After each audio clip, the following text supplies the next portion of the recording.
Hey, how's it going, guys? Mr. Boss for the win here, and in today's Grand Theft Auto 5 video, I'm actually going to be going back through the screenshots and talking to you guys about some of the things you might have missed or may not have noticed at a first glance. So I'm not going to be going through every screenshot because some of them don't have really anything to offer in terms of looking at some of the more specific things, but there are some screenshots that have some really cool details and clues about some of the things we could be getting in the next generation update of Grand Theft Auto 5 and of GTA Online. So with that out of the way, let's get started.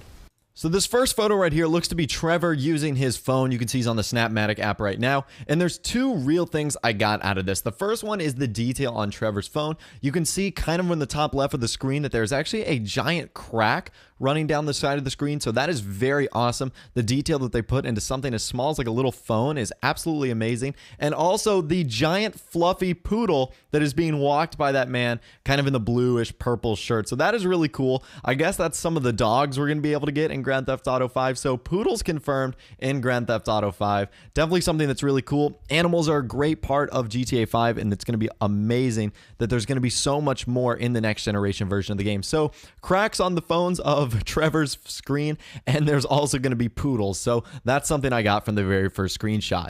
So this next image is fairly interesting. Now, I found this on Reddit, and I tried to find this on the IGN site, and I actually couldn't get my hands on it. So you guys determine the legitimacy of this. I'm going to leave it up to you guys. But from the looks of this photo, it looks like this Zentorno has some crazy neon underglow lights going on right now. Now, you can make an argument in the back towards the flame where like the tailpipe is that that's the reflection of the brake lights. But certainly on the side of the car, it really does look like those are neon underglow lights. Now, I really don't know what to make of it. I'll try to give you guys more information when I get more info on this photo. I found it on Reddit, and a lot of the guys over there seem to think that this is credible. But again, I couldn't find anything on IGN's website, so I'm not going to say this is true or false, but you can also certainly see that they've added a license plate to the Zentorno as well, something that is another unique and interesting feature that we don't have on the current generation car. So new license plate and potential new neon underglow lights. Let me know what you think of all these details and more. And with that out of the way, we're going to move on to the next photo.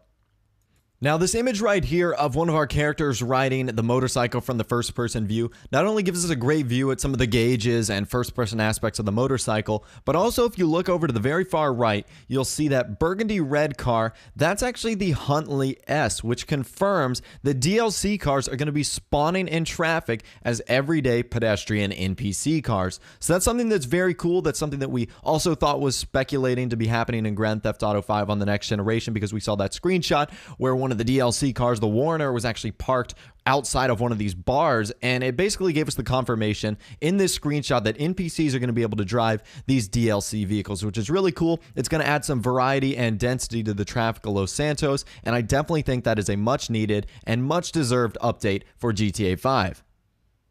So this next photo doesn't show off anything secretive or hidden, but it basically shows off the great work that Rockstar did when they designed all the vehicle, car, motorcycle, airplane interiors. And you can see that this airplane, you know, the gauges right here are so detailed, but the thing that really caught my eye the most is those two green buttons that says gear up and gear down. And that is just so cool. When they made the feature that says if your landing gear is up, you know, the up one's going to come on, and if it's down, the down one's going to come on. It's just little things like that that makes Rockstar one of the greatest game developers of all time.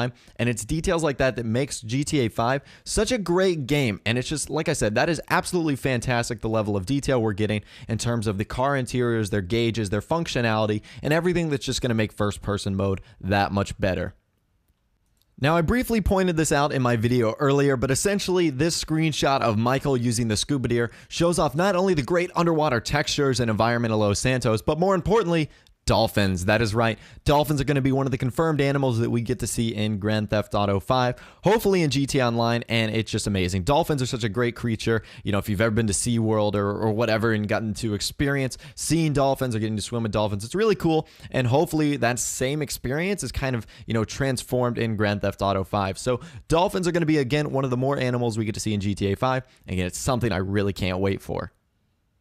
And this last image right here essentially shows off one thing, and that's right, the Infante Dukes is back. And I know what you're thinking, Mr. Boss Fluent, we know that the Infante Duke of Death is back, which is essentially the Infante Dukes. Well, basically, a lot of you guys had worries that we weren't going to be getting the regular Dukes from GTA 4, but with this screenshot, Rockstar's cleared everything up. The Infante Dukes is going to be a regular, customizable vehicle that you can have in GTA 5 and most likely Grand Theft Auto Online, so you can either make it the Duke of Death version, or you can get the regular Infante Dukes classic muscle car. So I'm very excited about that. This is great news. If you are as well, definitely leave a like on the video. That'd be amazing. Also subscribe to my YouTube channel if you are new, and leave a comment in the comment section down below about what screenshot you like the best and what feature you are most excited for. Other than that, guys, like I said, thanks for watching. Take care, and I'll see you guys in the next video.